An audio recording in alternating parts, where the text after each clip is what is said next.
He venido aquí, compañeros y compañeras, a que votéis en libertad. No se pueden utilizar los mismos instrumentos del pasado. Foro ha ido con la verdad por delante. En Gijón, en Asturias y en el Ministerio de Fomento. Exponiendo el sobrecoste que esto supone. El futuro puede ser, debe ser, tiene que ser mejor que el pasado. Asturias ha mejorado todas sus expectativas, ha superado sus problemas. Queremos hablar de futuro, en definitiva, no queremos hablar de pasado. No somos una fuerza política de advenedizos.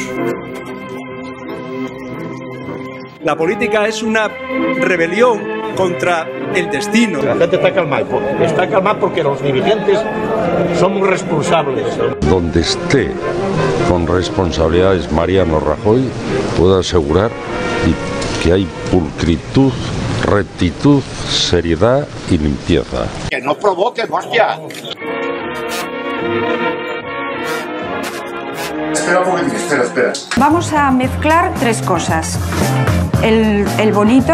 No, esto es provocar. Un cuarto de tocino fresco. Y decidiéndose a aceptar este sobrecoste. Y mezclamos una cebolla. Yo llevo 60 años en primera línea de este negocio.